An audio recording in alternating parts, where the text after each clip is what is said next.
Hello everyone, welcome to another book club meeting and a special welcome to Melissa, who will be joining our little group from now on.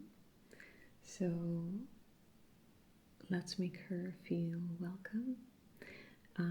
It's lovely to have you here, Melissa. Thank you for joining. And we are just going to be starting with new books, so you can jump right in, okay? I did say books plural because in this book club we like to have several books going at the same time. I don't know about you, but I personally need to be in the right mood to read a certain book, which is why we tend to discuss two books simultaneously. The books I select to read at the same time, they're usually quite different from each other, but they have something tying them together. Now, since I've gotten to know most of you a bit better over the past weeks, this time I was able to select books that I feel will resonate with many of this group, since we do have some dreamers and business owners among us, okay? The books that we will be reading are The Alchemist by Coelho and The E-myth Revisited by Michael E. Gerber. Okay, so where you could say that the previous books that I've selected were selected for me, well, not for me, but based on my personal preference. This time I tried to select two books for you all, okay? This was an interesting reading experience for me personally, and I look forward to being able to exchange thoughts with you all. I do have some thoughts. I must say that both of these books actually kind of clashes with who I am as a person. So I'm very much looking forward to learning from all of you what you think and exchanging thoughts and getting some new perspectives, I suppose. So I have an open mind going into this with you, and I just ask you all to have the same openness. So, for Melissa, so what we usually do is I give a short introduction on the authors and the books, and I read a little excerpt just to get everyone interested and motivated to start reading. So let's get started with The Alchemist. So I have this, well, cute little pocket edition. So it's different than, the books that we're used to, but I really like it. The cover is so beautiful. It definitely drew me into the book. I love the gold details on the book. There's this beautiful moon in the back with a quote, and the quote reads, "To realize one's destiny is a person's only obligation." So for me, that already raises some issues right there, but maybe we'll get into it after I do some reading. So Paulo Coelho, he is a Brazilian writer, and he actually explored several careers before he committed to writing. He worked as an actor, a journalist, a theater director, and most successfully, interestingly enough, a songwriter. But as a novelist, his most successful work definitely is The Alchemist. Now, he wrote the book in only 2 weeks. And I think this is so beautiful. He said that he was able to write it so quickly because the story was already written in his soul. So I do think that is really beautiful. He wrote it in,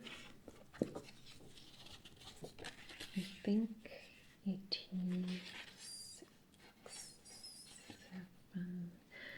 Okay, so he wrote it in 87, and it was first published in 1988, by Editora Rocco, and I just said that in my Italian accent, even though the original language was Portuguese, so I don't know about that.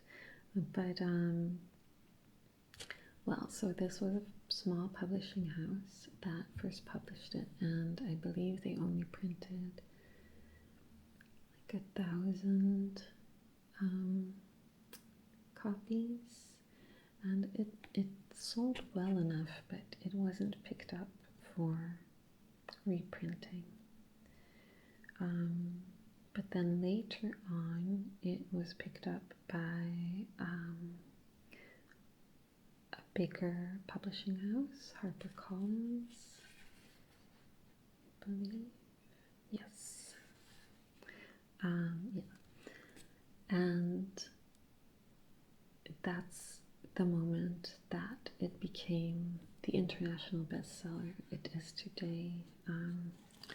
It's been translated to so many languages. It's been published in so many countries. It is one of those must-read books.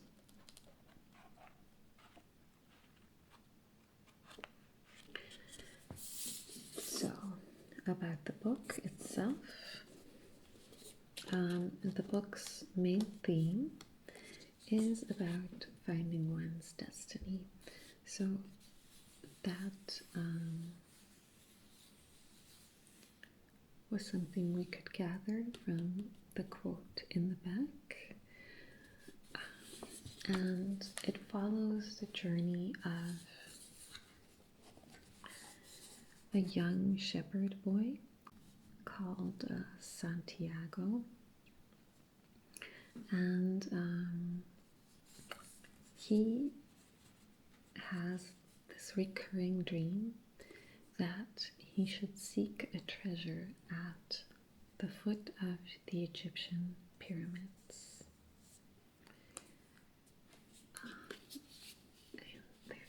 little pyramids here. Beautiful little detail. So he goes to this gypsy woman, a fortune teller,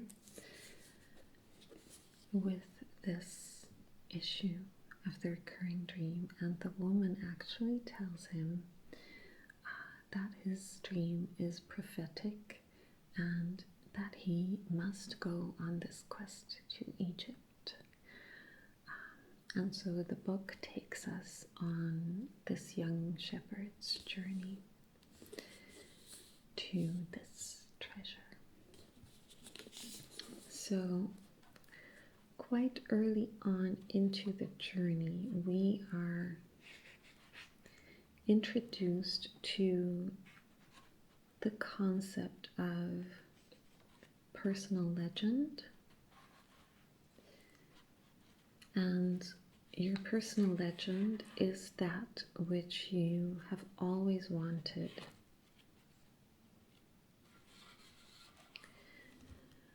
What you have always wanted to accomplish. And, well, when we are young, we all know what our personal legend is, but when we get older, we are stopped by several things, and we lose sight of this personal legend. And he himself, Paul Coelho, says it himself in his author's note that there are 4 obstacles to achieving our personal legend. So I do recommend giving that a read as well. So the book follows Santiago's road to fulfillment of his personal legend. And what starts with a journey to find worldly goods, this treasure, turns into the discovery of a treasure found within yourself. It's actually been said that this book is more self-help than literature, which may be one of the reasons that it didn't immediately resonate with me. But the central idea is that when you really want something to happen, the whole universe will conspire so that your wish comes true. So basically, your dreams, your personal legends, they are fated to come to fruition, and fate communicates with us through omens. So that is the central idea, basically. Now, this book has a devoted following all around the world. And whether you land on the side of love or hate, this book sparks strong sentiments in anyone who reads it. So, I am going to read a part starting on page 28. For the reading, I'm going to be removing this beautiful cover. And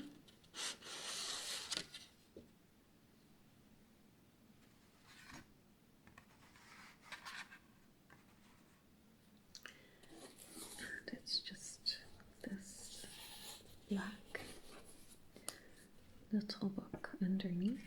So, page 28. Quite early in the book. And he has already met the gypsy woman, and now he has just met an old man called Melchizedek. an old man called Melchizedek. Okay. I'm the king of Salem, the old man had said. Why would a king be talking with a shepherd? The boy asked, awed and embarrassed. For several reasons, but let's say that the most important is that you have succeeded in discovering your destiny. The boy didn't know what a person's destiny was.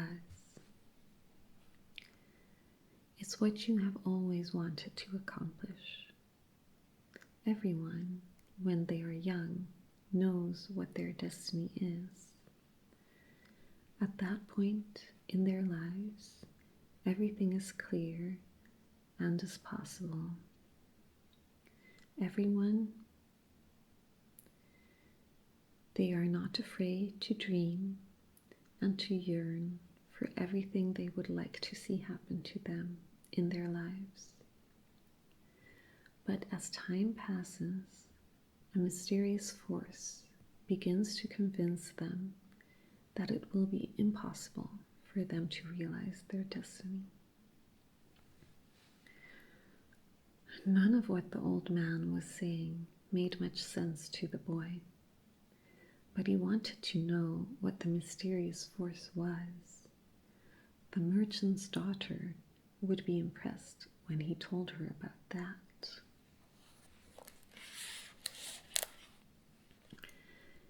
It's a force that appears to be negative, but actually shows you how to realize your destiny. It prepares your spirit and your will, because there is one great truth on this planet. Whoever you are, or whatever it is that you do, when you really want something, it's because that desire originated in the soul of the universe. It's your mission on earth. Even when all you want to do is travel or marry the daughter of a textile merchant, yes, or even search for treasure. The soul of the world is nourished by people's happiness, and also by unhappiness, envy, and jealousy. To realize one's destiny is a person's only real obligation. All things are one, and when you want something, all the universe conspires in helping you achieve it. They were both silent for a time, observing the plaza and the townspeople. It was the old man who spoke first. Why do you tend a flock of sheep? Because I like to travel. The old man pointed to a baker standing in his shop window at one corner of the plaza. When he was a child, that man wanted to travel too, but he decided first to buy his bakery and put some money aside. When he's an old man, he's going to spend a month in Africa. He never realized that people are capable at any time in their lives of doing what they dream of. He should have decided to become a shepherd, the boy said. Well, he thought about that, the old man said. But bakers are more important people than shepherds. Bakers have homes, while shepherds sleep out in the open. Parents would rather see their children marry bakers than shepherds. The boy felt a pang in his heart, thinking about the merchant's daughter. There was surely a baker in her town. The old man continued, In the long run, what people think about shepherds and bakers becomes more important for them than their own destinies. The old man leafed through the book and fell to reading a page he came to. The boy waited and then interrupted the old man just as he himself had been interrupted. "Why are you telling me all this?" "Because you are trying to realize your destiny, and you are at the point where you're about to give it all up. And that's when you always appear on the scene. Not always in this way, but I always appear in one form or another. Sometimes I appear in the form of a solution or a good idea. At other times, at a crucial moment, I make it easier for things to happen. There are other things I do too, but most of the time, people don't realize I've done them. The old man related that the week before, he had been forced to appear before a miner and had taken the form of a stone. The miner had abandoned everything to go mining for emeralds. For 5 years he had been working a certain river and had examined hundreds of thousands of stones looking for an emerald. The miner was about to give it all up, right at the point when, if he were to examine just one more stone, just one more, he would find his emerald. Since the miner had sacrificed everything to his destiny, the old man decided to become involved. He transformed himself into a stone that rolled up to the miner's foot. The miner, with all the anger and frustration of his 5 fruitless years, picked up the stone and threw it aside.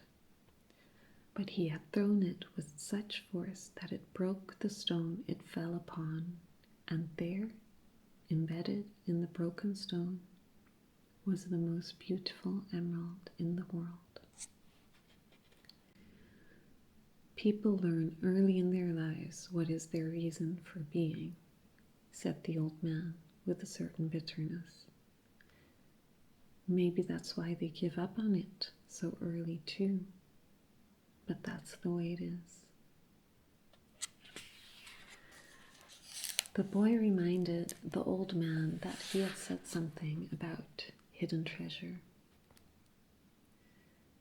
Treasure is uncovered by the force of flowing water, and it is buried by the same currents, said the old man.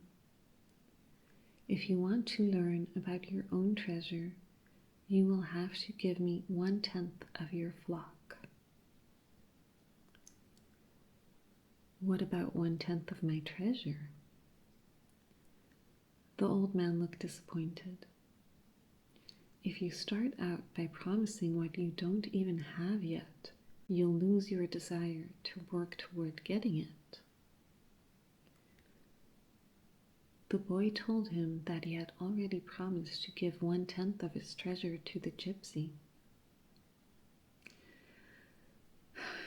Gypsies are experts at getting people to do that, sighed the old man.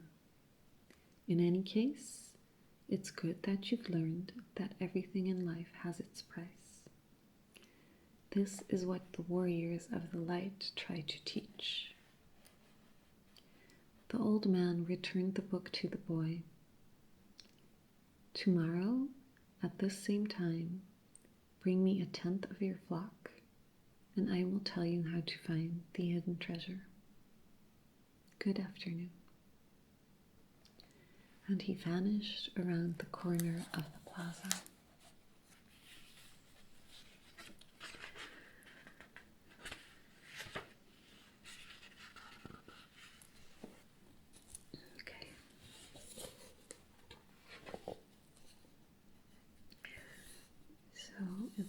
that was the little excerpt I wanted to read.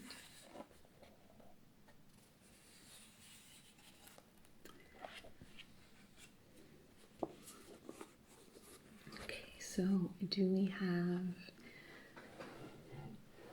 initial thoughts on the book, on the excerpt? I'm quite sure that some of you have already read it. I just noticed this beautiful binding.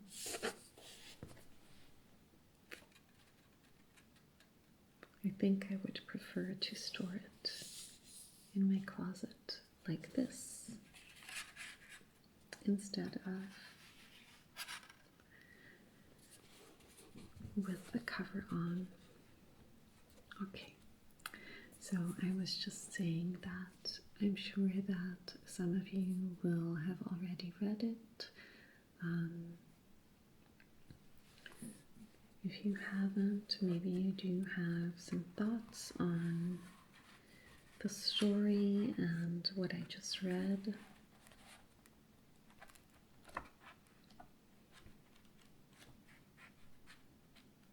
Okay, well, the way that I would say that it clashes with me and who I am is that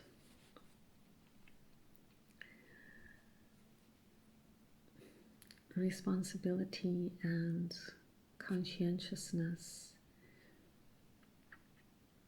make up a lot of what I'm about, a lot of my personality, and it's very hard for me to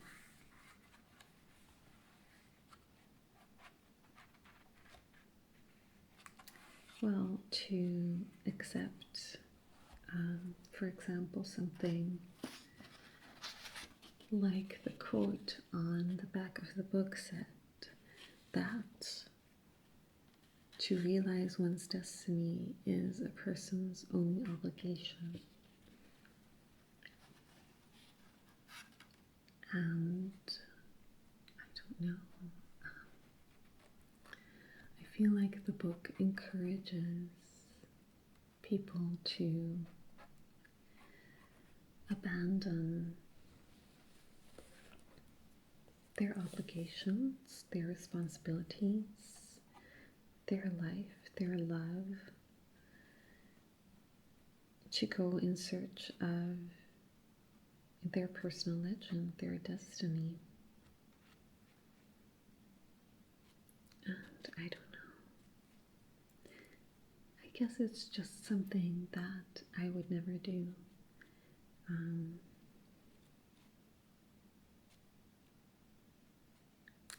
I feel that it's not possible to be true, that would be true for everyone on this earth. I feel like there is a lot of privilege in that. And though I would love for people to all have that ability to do so and to all exercise that privilege, I just feel like it's impossible. I guess that just makes me the perfect candidate actually to read this book, because like I said, Coelho mentions that there are 4 obstacles, and the first one is we are told from childhood onwards that everything we want to do is impossible. We grow up with this idea, and as the years accumulate, so too do the layers of prejudice, fear, and guilt. There comes a time when our personal calling is so deeply buried in our soul as to be invisible, but it's still there. So I guess that means that maybe I am the candidate that this book is for, to remind me that everything is possible and I should devote time and energy to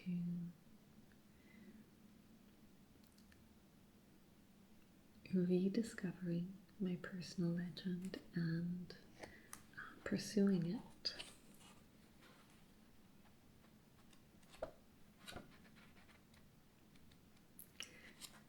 But no. No. That's not the way I see the world. And I feel like it would be quite problematic if the majority of humankind saw the world like that. I feel like there are people who get to do this, and there are people that make it possible for other people to do this. And I don't know if I should already bring it up, but while you're reading, maybe consider also the gender roles that have been thrust upon us. And I feel like this book requires for those gender roles to stay intact so that we can have a world of dreamers on one side and a world of caretakers on the other.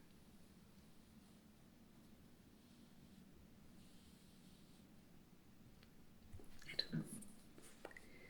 Those are just my thoughts on the book since you asked. And I hope that you all are eager to start reading or rereading. And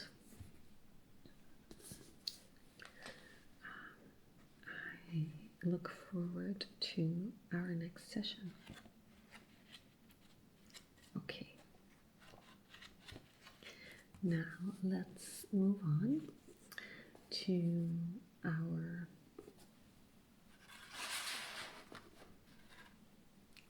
second book, which was The E-myth Revisited by Michael E. Gerber.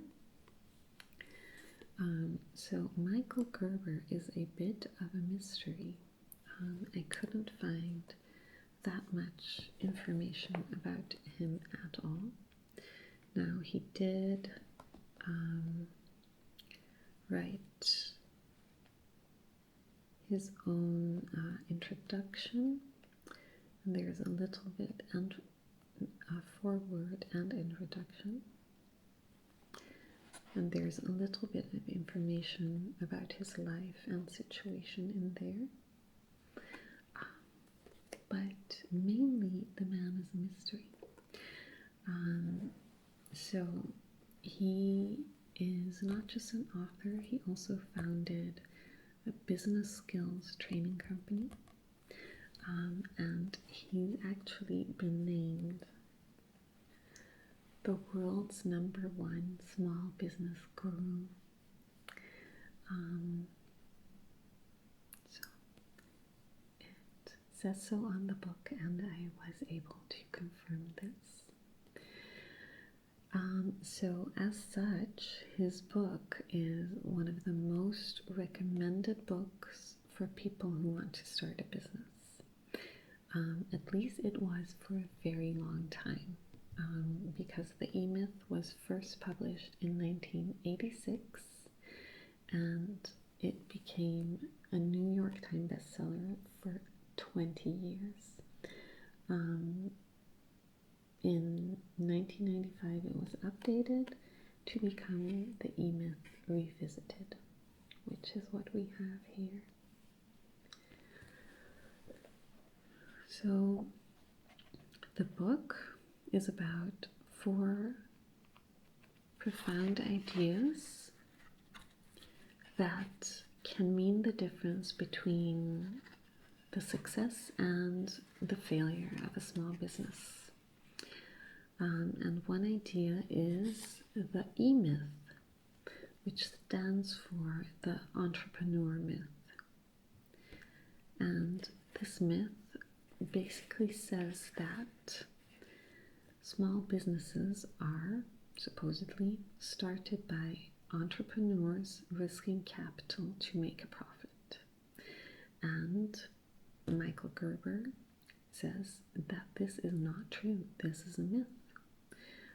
That most of these entrepreneurs are merely technicians or professionals that are experiencing an entrepreneurial seizure.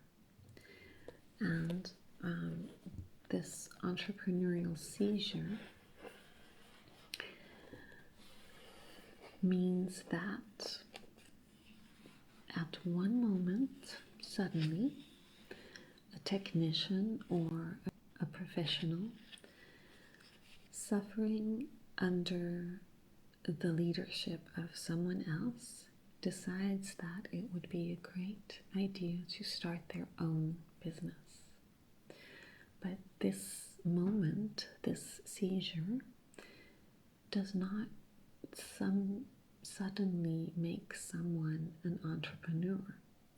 Being good at your craft or your technical role is not the same as being an entrepreneur. And a direct result of this is that most small business owners end up working in their business and not on their business. But when you go into business, it's not enough to be a technician working in your own business. It's not enough to be a doer. You must be a manager and an entrepreneur as well. So obviously, this is a non-fiction book, but the author does often use a storytelling style to bring his concepts to the reader. So I do feel like you will enjoy reading it. Okay? So everything that I just mentioned, that the book is about, I do strongly agree with. But again, reading the book in full, there were some things that I would say clashed with how I want to see the world, I guess. So I am going to be reading to you an excerpt of chapter 12.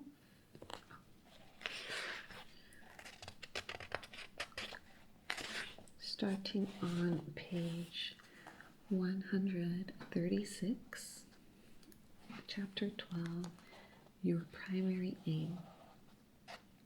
It starts with a quote, as does every chapter, and this one is, the chief characteristic of the volitional act,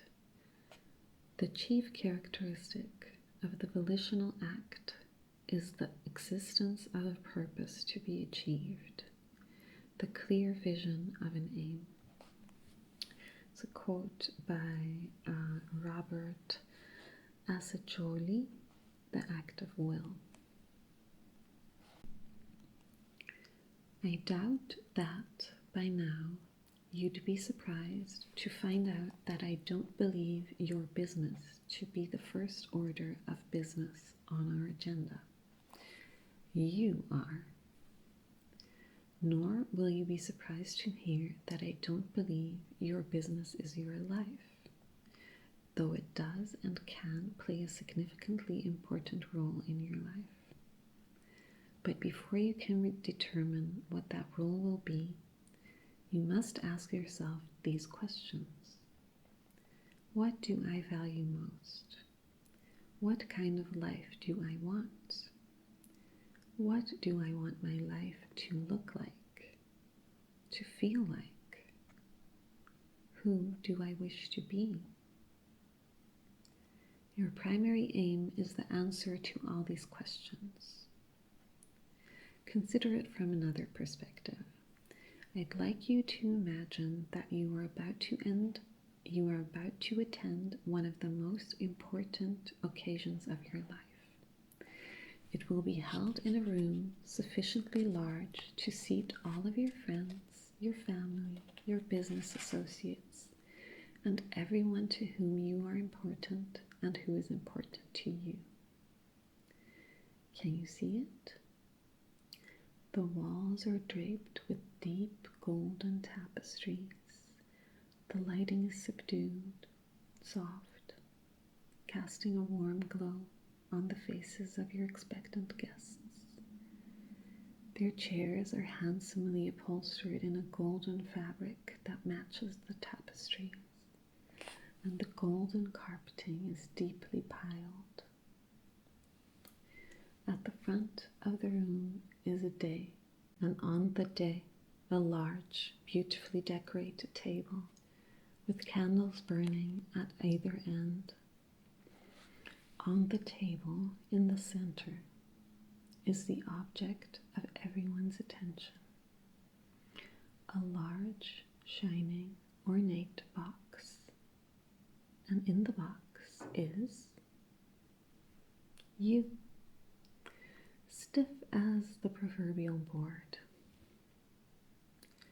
Do you see yourself lying in the box, not a dry eye in the room?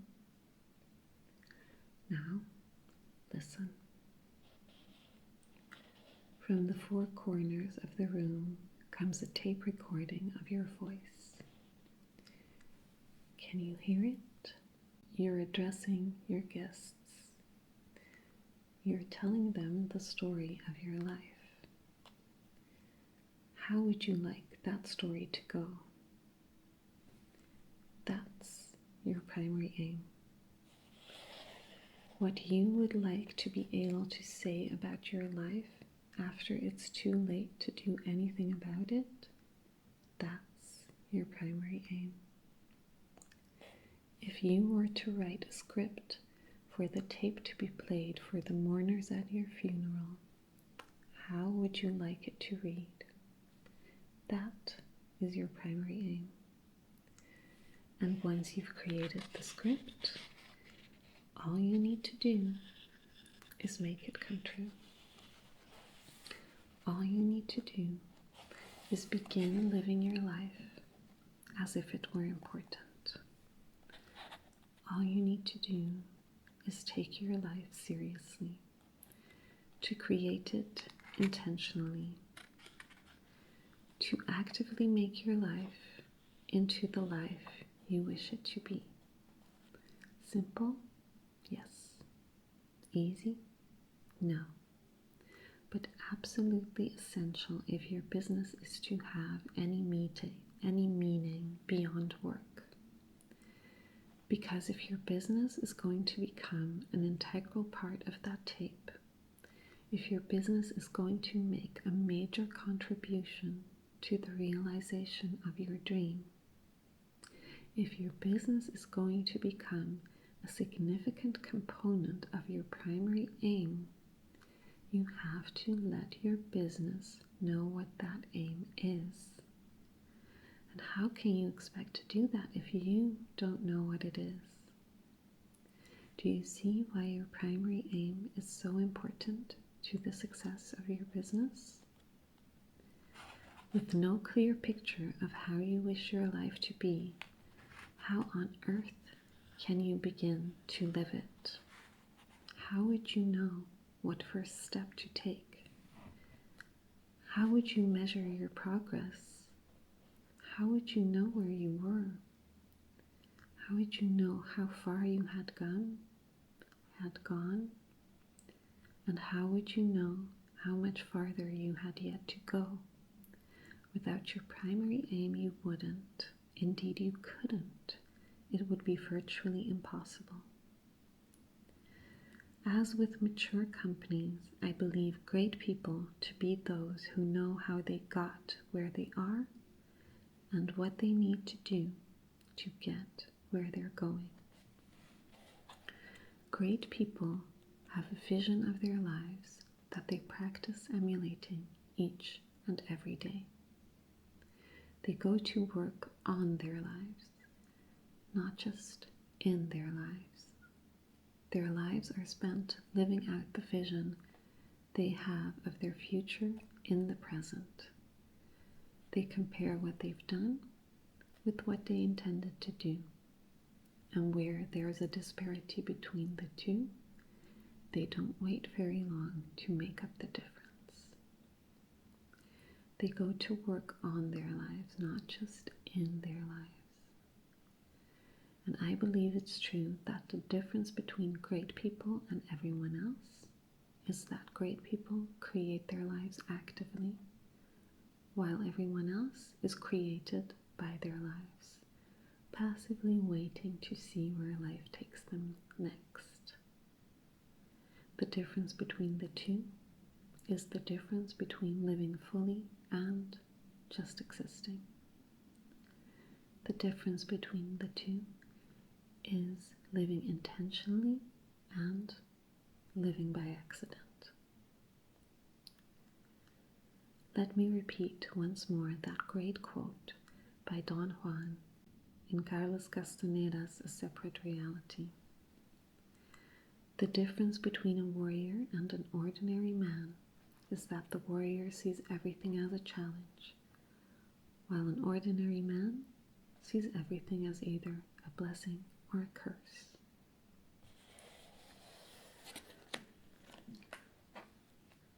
Okay. So,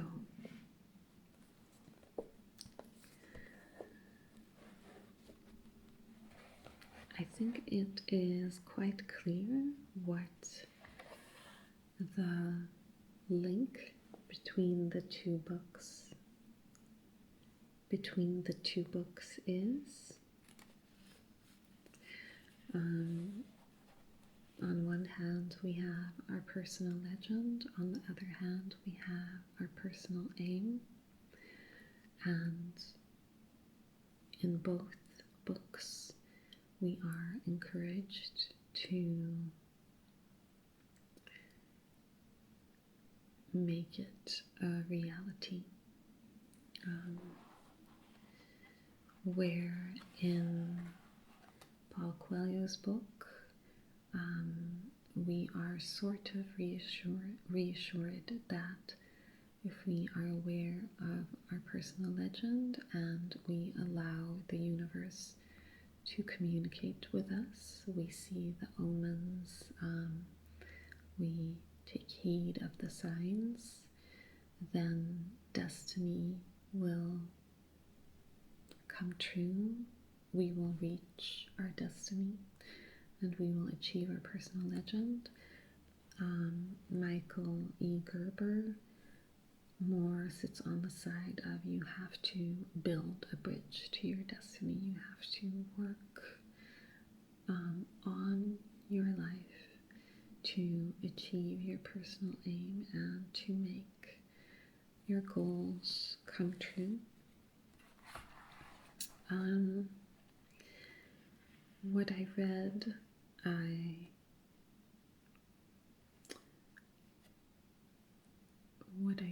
resonates with me and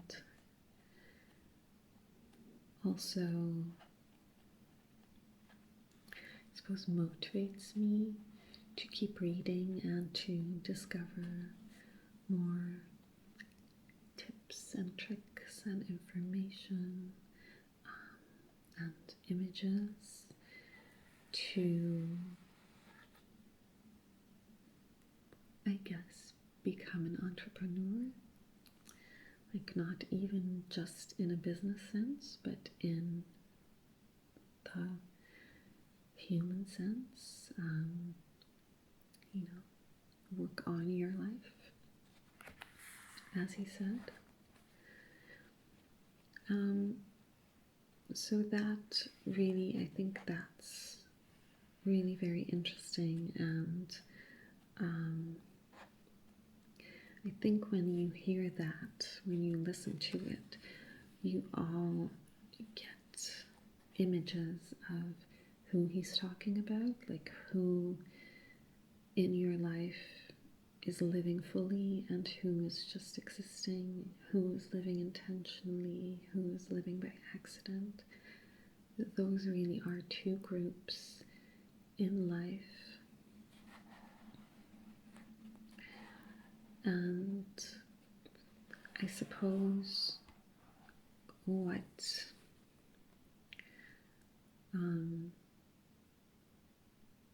I think Michael Gerber does better in this sense is realize that not everyone is going to be an entrepreneur. While Coelho kind of wants everyone to go out and reach their destiny, Michael Gerber proposes, well, there will always be those that become entrepreneurs and those that work for entrepreneurs. So I do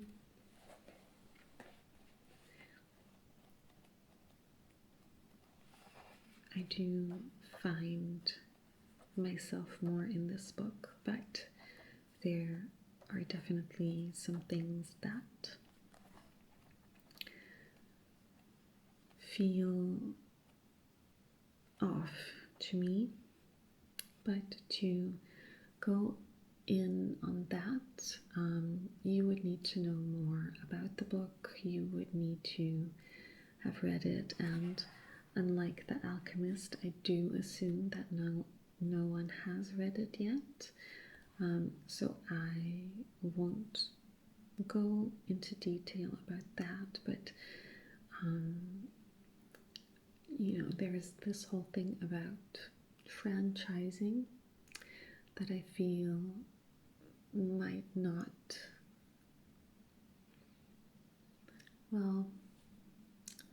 be what my personal aim would be about. If I were to bring my personal aim into existence, I surely would not have it be anything that can be franchised. And there's this whole other thing about how you need to make your business successful without you. And one thing to achieve that is to hire employees of the lowest possible skill, by which he means the lowest required skill to do the work well. So they would still be skilled employees, but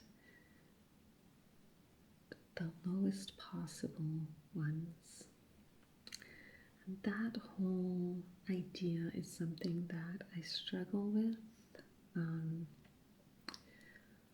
the one hand, I understand it, and I understand the point, and definitely I understand it in the spirit of his idea and his prototype for the ideal business.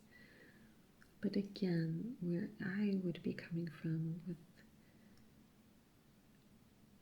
the type of business I would find important to grow, it doesn't match up.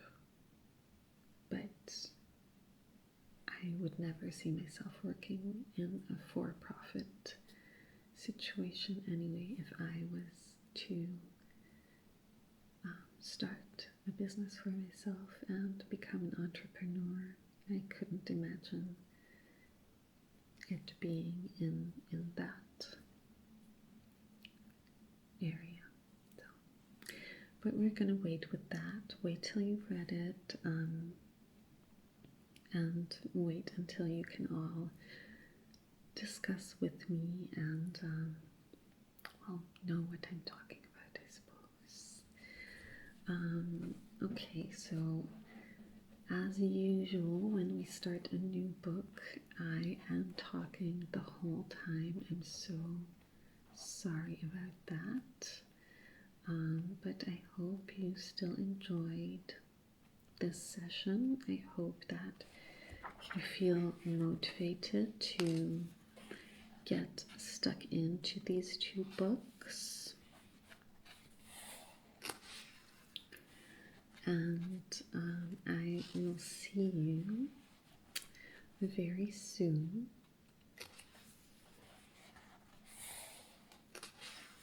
Okay, I have to let you all go now, so